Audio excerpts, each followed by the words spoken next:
So this week I was reading through Dove's global report on beauty that they do every year, and I found this really disturbing statistic.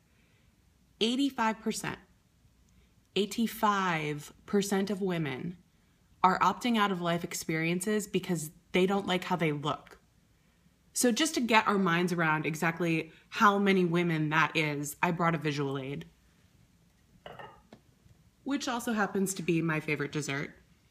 So this is 100% of a cupcake.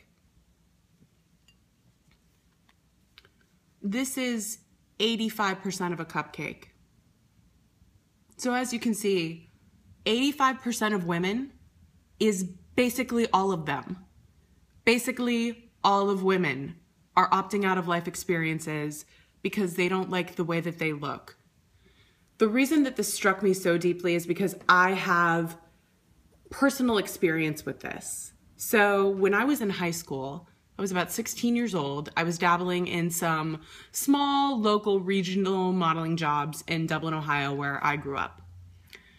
A makeup artist at one of these bookings gave me his card and he said, "Girl, you're beautiful. You can go all the way. I want to see you go to New York and kill the game. Give me a call and I'll connect you with people so that you can make this leap to the New York market."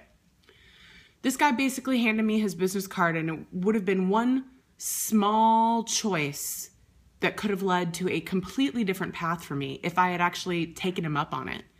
But at that time, I didn't like the way that I looked enough. I didn't believe that a plus-size girl, even though I was actually smaller than I am now as a successful plus-size model, I didn't think it was possible for me because of how I looked. I thought, that's not available to me. I'm going to go a different way. Now, 13 years, I'm very lucky because 13 years later, it did come back around and I got to make a different choice. And now I'm getting to live my dream of being a plus-size model. Yay! But what that means is it only takes one even really small choice, or maybe not the action, but the lack of action. That is what's going to determine your future. And then an entire trajectory for your life, an entire chapter in that book of your life never gets written. And after that one choice, there were 1,000 tiny choices where I compromised. I settled for less than I wanted. I allowed people to treat me poorly. Hey, Vanessa. Hey, Elizabeth. Thanks for being here, girls.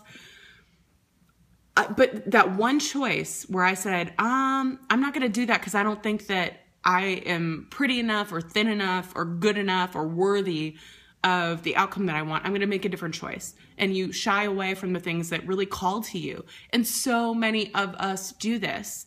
So I guess what's important about Dove's study and the finding that 85% of women opt out of life's activities because they don't like how they look, why this matters is because that means literally almost every woman, and I'll show you the visual aids again, 100% of a cupcake. Hey, Homan, how you doing? 85% of a cupcake. 85% of women is basically all women. All women are opting out of activities in their life because they don't like how they look.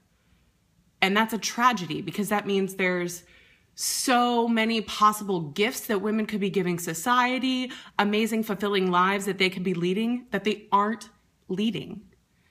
Elizabeth, I love it. I love it, Elizabeth. Thank you for weighing in on this topic. Send us a link to your blog post. Post it here so we can all go read it. So I guess the one thing I would want people to walk away with today is don't make that choice. Don't shy away from what calls to you because you're scared you don't look good enough. That's simply not a good reason. And also, you can make a different choice. In my case, it took me 13 years to come around and make a different choice, but I did it, and now I'm living my dream.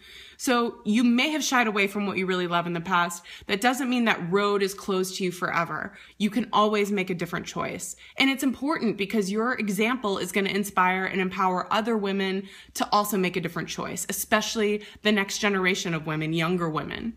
So I hope this serves you. Dove, thank you for putting out this important information so we can all learn and be better from it. And now I have to go spend some time with these cupcakes for research purposes, so I'm going to sign off. And I'll see you guys next week.